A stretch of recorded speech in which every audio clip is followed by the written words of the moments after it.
Topic आहे SOT, solution of triangle. बघा, solution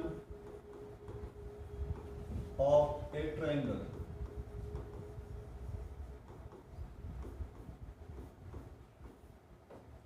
व्हिडिओला स्किप करू नका, समजून घ्या. टॉपिक भारी आहे, वेळ जाईल आणि मोठा व्हिडिओ असेल. तर मी अनिल सर इथून तुम्हाला व्हिडिओच्या माध्यमातून भरपूर गोष्टी शिकवण्याचा प्रयत्न करतोय. तुमचं प्रेम असंच राहू द्या. बघा, आता पहिलं आपण बेसिक गोष्टी शिकूया. तर ट्रायंगल तर आपल्याला लहानपणापासून तर माहीतच आहे, हा असा असतो ना दिसायला. तर आता आपल्याला बेसिक एलिमेंट्स किती असतात, ट्रायंगल मध्ये एलिमेंट्स असतात किती?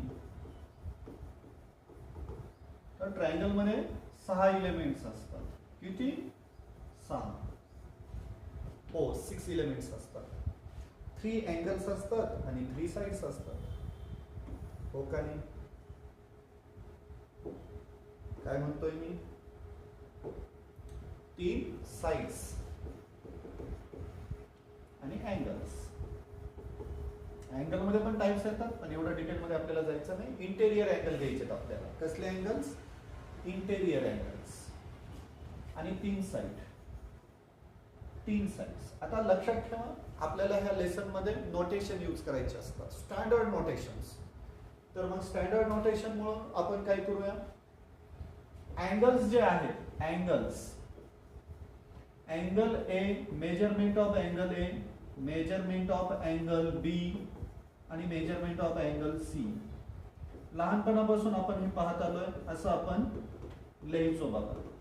पण आपल्याला आता ते लिहायचं नाही. मेजरमेंट ऑफ अँगल एलाच मी म्हणणार आहे ए. हा, अँगल ए म्हणजे ए.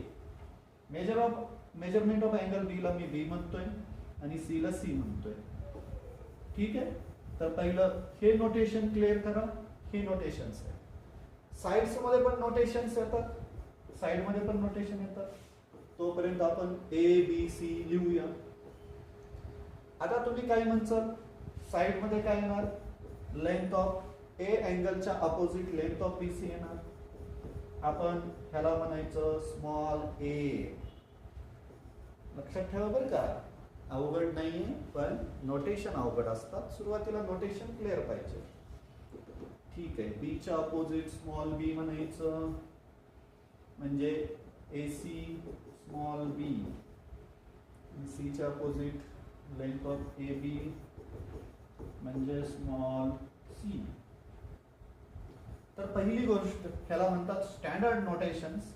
आणि हे स्टँडर्ड नोटेशन्स आपले क्लिअर पाहिजेत. म्हणजे मी कधी जर यूज केलं स्मॉल ए, तर तुम्हाला समजलंच पाहिजे small A is the length of side opposite to angle A. हे पहिलं क्लिअर पाहिजे. ठीक आहे. तर व्हिडिओ चॅनलवरती व्हिडिओ मी बनवण्याचं कारणच आहे की तुम्हाला समजलं पाहिजे. हे समजून घ्या. समजल्याशिवाय सीईटीचे क्वेश्चन सॉल्व्ह होणार नाही. हा, नुसते व्हिडिओ पॉज करून बघा, व्यवस्थित लिहून घ्या नोट्स. ठीक आहे. तर चला, आता हे तर आपल्याला समजलं. याच्यामध्ये आता काय येतं अजून? याच्यामध्ये इनइक्वॅलिटी येते. हो, ही इनइक्वॅलिटीज येतात. ह्याला ट्रायंग्युलर इनइक्वॅलिटीज म्हणतात. हे तुम्हाला होतं तुम्हाला काय सांगतं ट्रायंग्युलर इनइक्वॅलिटी? फर्स्ट इनइक्वॅलिटी, कोणताही ट्रायंगल घ्या. सपोज मी एक ट्रायंगल घेतो, ए बी सी घेतो. काय सांगतं triangular inequality? Sum of any two sides, sum of any two sides, sum of any two sides always greater than third side. ही triangular inequality आपल्याला माहिती पाहिजे. याच्यावरती सीईटी क्वेश्चन विचारल्यानंतर बघू आपण. दुसरी इनइक्वॅलिटी काय असते? दुसरी इनइक्वॅलिटी अशी असते, ओके, इथंच लिहूया आपण, इथंच लिहूया, इथंच दुसरी बघा. ह्या दोघांचा डिफरन्स हा always less than third side असतो. Sum always greater than third side आणि difference always less than third side. आमचे काही विद्यार्थी हेच पाठ करत बसतील, पाठ करायची गरज नाहीये, मी एक्झाम्पल सांगतोय. बघा, आपण चांगले चांगले 3, 4, 5 हे असलं काहीतरी बघत होतो आपण, हे ना 3, 4, 5, 3, 4, 5. बघा सांगा 3 + 5 किती? सर 3 + 5 तर ग्रेटर दॅन 4 येईल. आणि 5 - 3 किती? सर लेस दॅन 4 येईल. हे आहे इनइक्वॅलिटी. ठीक आहे, इनइक्वॅलिटी आपण कंप्लीट केलेली आहे. तर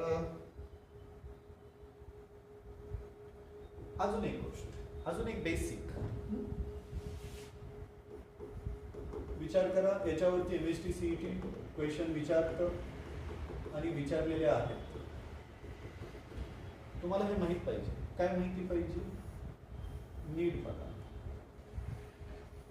सपोज 3 अँगल आहेत. हा एक अँगल आहे एक्स, हा अँगल आहे वाय आणि हा अँगल आहे झेड. सपोज झेडच्या समोर ही साईड आहे. आपण असं गृहीत धरूया, अँगल मध्ये बघू आपण अँगल्स, आणि यांच्या समोर आपण ह्याला म्हणूया कॅपिटल झेड, कॅपिटल वाय आणि कॅपिटल एक्स. मोठा अँगल स्मॉल झेड हा वाय पेक्षा मोठा आहे आणि एक्स पेक्षा मोठा आहे. तर साइड्स मध्ये सुद्धा हे रिलेशन बघायला मिळतं. लक्षात ठेवायचं, जो अँगल मोठा त्याची अपोजिट साइड 100% मोठी. ही लार्जेस्ट साइड असते. हा छोटा तर त्याची साइड सुद्धा थोडी छोटी. हा सगळ्यात छोटा तर ही सगळ्यात छोटी साइड. हे जर तुमच्या बेसिक क्लिअर असेल तर मग मी तुम्हाला सांगू शकतो सोल्युशन ऑफ ट्रायंगलचा अर्थ. आतापर्यंत मी ट्रायंगल बद्दलच बोलतोय. तर बघा, सोल्युशन ऑफ ट्रायंगल म्हणायचं कुणाला, ऍक्च्युअल काय कन्सेप्ट आहे, मी तुम्हाला सोल्युशन ऑफ ट्रायंगलचा अर्थ सांगतो. सोल्युशनचा अर्थ असतं फाइंड. काय फाइंड करायचंय? काय फाइंड काय करायचंय? इलेमेंट्स. काय फाइंड करायचंय? Element of A triangle. हा सर, म्हणजे मगाशी तुम्ही जे आम्हाला 6 इलेमेंट सांगितले त्यातलेच इलेमेंट फाइंड करायचे? हो, त्यातलेच इलेमेंट फाइंड करायचे. आणि त्यालाच आपण काय म्हणतो? Solution of triangle. समजलं? सोल्युशनचा अर्थ अननोन इलेमेंट फाइंड करायचे. ठीक आहे. तर याच्यामध्ये आपल्याला वेगवेगळ्या केसेस येतात, लॉज येतात. तर मी तुमच्यासाठी पहिला लॉज घेऊन येतोय, जो आहे साइन रूल. असं म्हणा, रूल म्हणायला, लॉज म्हणण्यापेक्षा रूल म्हणू आपण. साइन रूल काय सांगतो? साइन रूल स्टेटमेंट पाठ करू नका, समजून घ्या. हा तो ट्रायंगल आहे. हा ट्रायंगल मी सारखाच ड्रॉ करेल. आता सारखा ड्रॉ करेल हा ट्रायंगल. काय सांगतो साइन रूल? साइन रूल काय सांगतो? साइन रूल असं सांगतो, पहिली गोष्ट रेशोचा रूल आहे. याच्यात काय रेशो असतं? याच्यात रेशो असतं साइड डिवायडेड बाय, सपोज मी ए साइड घेतलं, divided by sine angle A. हा, तर हा तो रेशो असतो. असे किती रेशो आपण बनवू शकतो? Side divided by sine angle, side divided by sine angle, side divided by sine angle. आणि हे तिन्ही रेशोज हमेशा इक्वल असतात. हा तो स्टेटमेंट. हे तिन्ही हमेशा इक्वल. ठीक आहे. हा, त्याच्यात काहीही चेंज नाही. आता गंमत काय होती की सर हे तर रेशोच आहे. आता रेशोवरून आम्हाला व्हॅल्यू फाइंड करायची.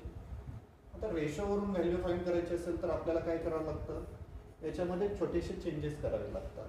तर रेशोमधून व्हॅल्यू फाइंड करायची असेल तर मला कॉमन मल्टिपल यूज करावं लागेल. आणि मी वापरतो कॉमन मल्टिपल. बघा मी काय यूज करतो? कॉमन मल्टिपल यूज करतोय मी. आता तर मी के ची यूज करतो आणि परत मी के ची सुद्धा व्हॅल्यू तुम्हाला फाइंड करून देईन. चला, तर मग आता मला जर कधी साइन रूल वापरायचा असेल तर मला ए पाहिजे असेल तर मी काय फाइंड करू शकतो, ए कसा लिहू शकतो, के साइन ए.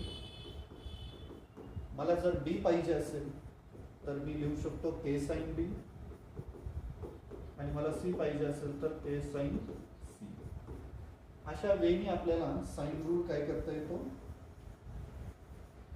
लिहिता येतो.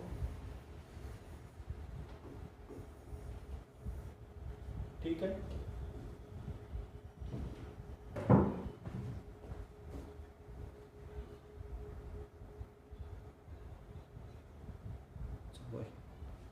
अरे इथले लाईटच लावायचे पाहिजे.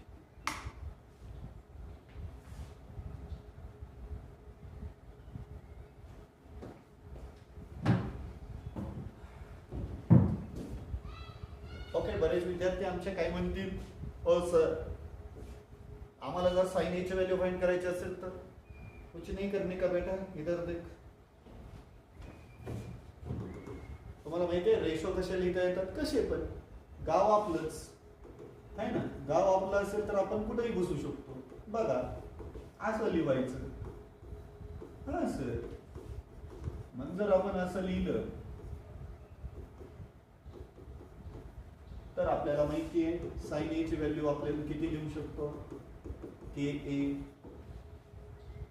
साइन बी ची व्हॅल्यू के बी.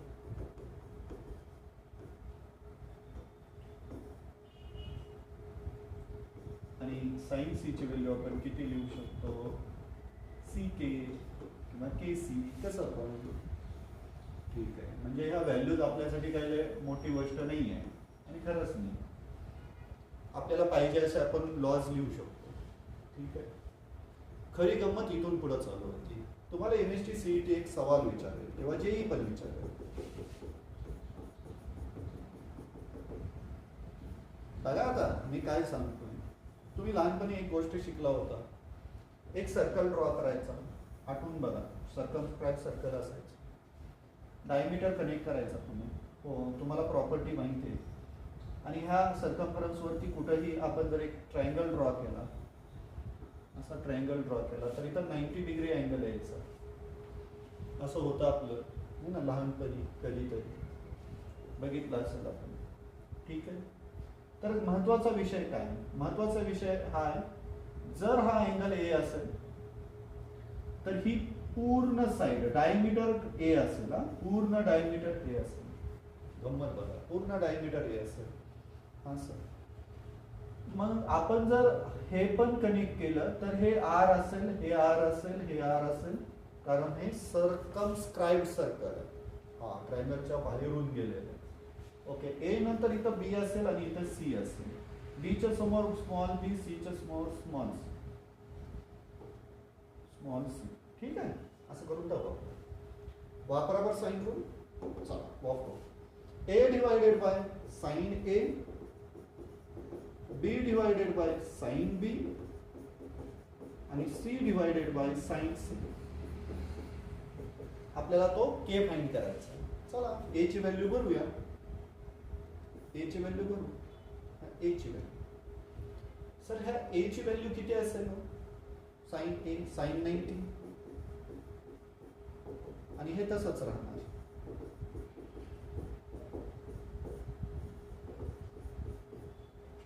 आणि आपल्या हातात व्हॅल्यू आली A is equal to B by sine B, C by sine C. हा सर.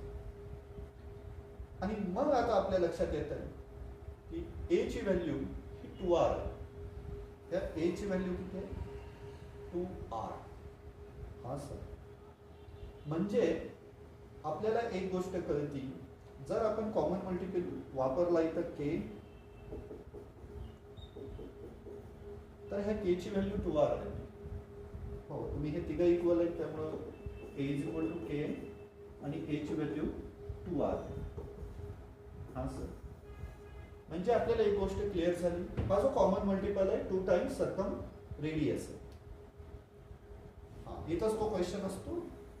म्हणजे आपण के ची व्हॅल्यू सुद्धा फाइंड केली आणि आपला 1 मार्क असो किंवा सीईटीचे 2 मार्क असो, आपला कंप्लीट झाला. आपल्याला हे लक्षात राहिलं पाहिजे, साइन रूल मध्ये जो कॉमन मल्टिपल येतो तो कोण येतो?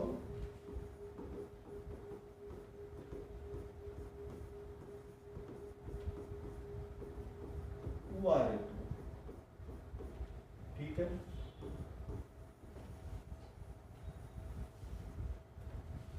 म्हणजे तुम्हाला एक गोष्ट कळायला पाहिजे, जेई मेन्सनी जर सर्कमस्क्राईब रेडियस विचारली तुम्हाला, तर तुम्हाला यात साइन रूल वापरता येईल.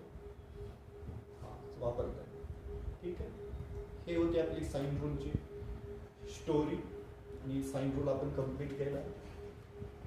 असाच कंप्लीट करणार आहे आपण कोसाइन रूल. ठीक आहे.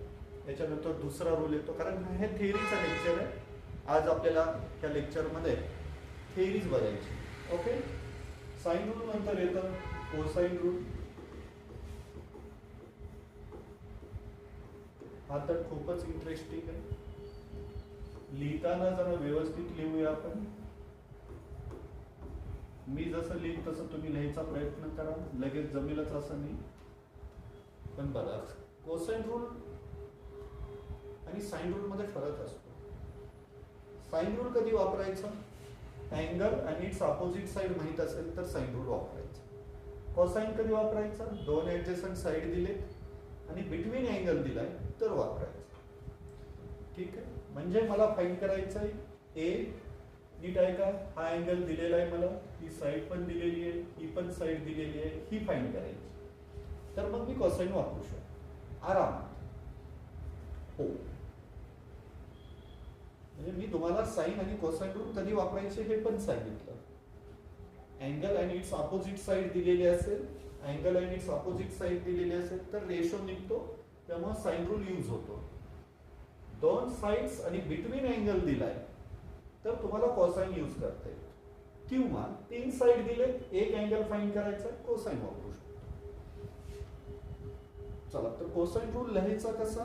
जी साइड फाइंड करायची तिचा स्क्वेअर, मला ही फाइंड करायची. लहानपणापासून मी असे पॅटर्न शिकलोय, तुम्ही बी असेच लिहा आहे ना.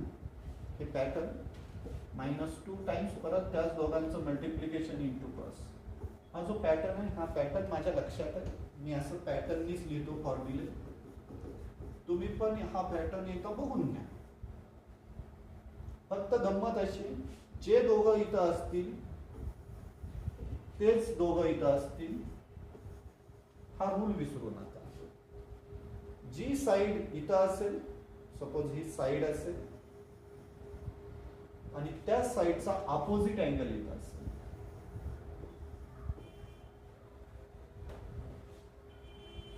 ह्या दोघांमध्ये रिलेशन असेल. Side and opposite angle. बघा, माझं लिहिण्याच्या पद्धती वेगळ्या आहे, समजून घ्या. मी एकदाच लिहितोय, परत लिहायची गरज नाही तुम्हाला पण. बघा, आता मी सांगतोय. आता मी तुम्हाला कोसाइन रूल कुठेही विचारतो, तुम्हालाही आन्सर देता येईल. काही प्रॉब्लेमच नाही. ए बी सी. चला, सपोज मी तुम्हाला सी फाइंड करायला विचारलं, हे 2 दिले. लगेच डोळ्यासमोर आला पाहिजे पॅटर्न. पॅटर्न हा असा आहे, जो फाइंड करायचा आहे त्याचा स्क्वेअर, राहिलेल्या 2 साइडचा स्क्वेअर, मायनस त्याच दोघांचं multiplication into cos opposite angle. असं जर आपण लिहिलं तर मला नाही वाटत काही प्रॉब्लेम आहे. हा, बोला, कोण फाइंड करायचं होतं? सी. त्याच्या अपोजिट अँगल इथं सी. राहिलं कोण? लिहून टाकायचं बी ए बी ए. पाठ करायचं नाही. A B A B B A B ए काय सेमच असतं. हा सर, लिहिता लागेल. हो. मग आता तुला जर मी हा विचारला तरी तुला लिहिता येईल पी क्यू आर. हा सर, लिहितो बरं का मी. हा, लिही. एकदाच लिही. जिंदगीत एकदाच अभ्यास करायचा, सारखं सारखं नाही अभ्यास करत बसायचं. बोल आता. चल, हे पण दिलंय. चल, क्यू वरती फाईंड. चला, पॅटर्न तोच आहे. कुठे गेला पॅटर्न? पॅटर्न हाच आहे पॅटर्न.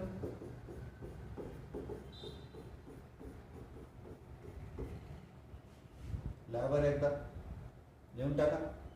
सर इथं काय फाईंड करायचं क्यू, क्यूच्या अपोजिट कोण क्यू, राहिलं कोण P R, P R P. असा कुठलाही लॉ तुम्हाला लिहिता येईल, पाठ करायची काही गरज नाही आहे आणि पाठ करू पण नाही. ठीक आहे, हा तो पॅटर्न आहे, त्या पॅटर्न मधून लिहिता येतं. याच्यात अजून एक पॅटर्न येतो, तो पण मी तुम्हाला सांगतो.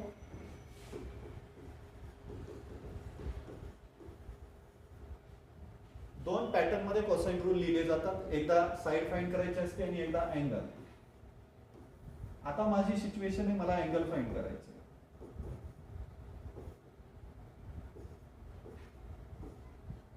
सपोज मला हा सी अँगल फाइंड करायचा आहे, म्हणजे ह्या तीन साइड तर मला दिलेले आहेत आणि मला सी अँगल फाइंड करायचा आहे. नाही, मगाच्याच पॅटर्न मधून मी हे बनवतो. तर हा मगाचा पॅटर्न असा होता,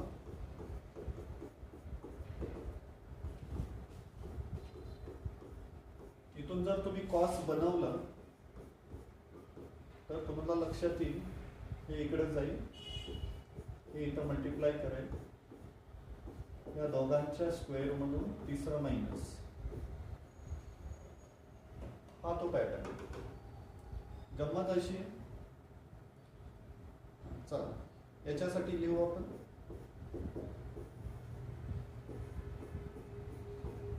चला इथं अँगल किती लिहायचा आहे सी, तर राहिलेल्या दोन साइडचा स्क्वेअर मायनस ही अपोजिट साइड आहे, सी साठी स्मॉल सी, राहिल्या कोण ए बी. झालं, कोसाइन रूल तर कुणीही लिहू शकतं. समजताय, हा पण पॅटर्न तुम्हाला लिहिता येईल. ठीक आहे, तर हा तो कोसाइन रूलचा आपला कन्सेप्ट आहे. ठीक आहे, त्याच्यानंतर एक येतो तिसरा, त्याला म्हणतात प्रोजेक्शन रूल.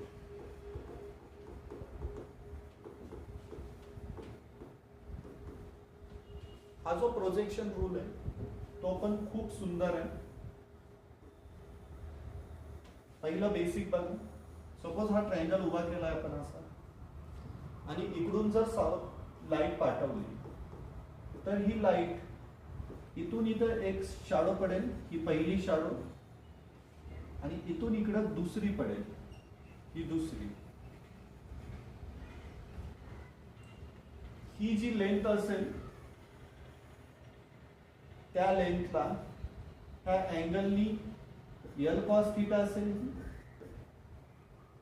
आणि ही जी लेंथ असेल, सपोज ही एम असेल आणि हा अँगल फाय असेल तर एम कॉस फाय, आणि ह्या दोघांची ऍडिशन असेल ही टोटल. ओके, तर मग आता मी तुम्हाला प्रोजेक्शन रूल बघा कसं सांगतो. सपोज हा ए असेल, हा बी असेल, हा सी असेल, इथून इथं तुम्ही हे करा, हा अँगल आहे बी, हा अँगल आहे सी, सी च्या अपोजिट सी, बी च्या अपोजिट बी. तर ही जी टोटल ए जे आहे ते आहे सी कॉस बी प्लस तिकडून बी कॉस सी. खूप सोपा आहे, कारण याच्यात पेयर असतील, बीसी असेल तर बीसी ची पेयर येईल. सपोज मला जर कोणी विचारलं बी साठी लिहा, आता ह्या बी साठी ऍडजेसंट अँगल ए आणि सी येईल. ए आणि सी ची जर पेयर बनवायची असेल, ए आणि सी ची पेयर बनवायची असेल तर इथं ए लिहावं लागेल आणि इथं स्मॉल सी लिहावं. प्रोजेक्शन रूल सुद्धा लिहिता येतो रे, प्रोजेक्शन रूल सारखा सोपा रूलच नाही हो. किती झाले आपले 3 रूल, आणि ह्याच रूल वरती आपल्याला क्वेश्चन बघायला मिळतात. तुम्ही पहिलं काही करा, हा व्हिडिओ व्यवस्थित पहा. जर काय याच्यामध्ये तुम्हाला डाऊट असेल तर मला तुम्ही कमेंट सेक्शन मध्ये मेसेज करू शकता. याच्यानंतर याच्यावरती जो ह्या सिरीजचा जो नेक्स्ट जो व्हिडिओ आपण येईल त्याच्यामध्ये आपल्याला बुक्स मधले एक्झाम्पल मी तुम्हाला सॉल्व्ह करून देईन, आणि मग तुमच्या लक्षात येईल की question how to solve the questions. आणि एकदा बोर्डचे क्वेश्चन तुम्हाला थोडे थोडे जमायला लागले की मग आपण एक केमिस्ट्री सीईटीचा पण एक व्हिडिओ बनवू याच्यावरती. सुरुवातीला तुम्ही हा व्हिडिओ पहा कसा वाटला कमेंट करा, लाईक करा, शेअर करा आणि जो आपला आवाज आहे तो सर्व लोकांपर्यंत पोहोचवा. कारण ह्या कंटेंटमध्ये खूप गोष्टी मी तुम्हाला सांगितलेल्या आहेत आणि तो तसाच आहे. ठीक आहे, तर मी तुमची रजा घेतो. धन्यवाद.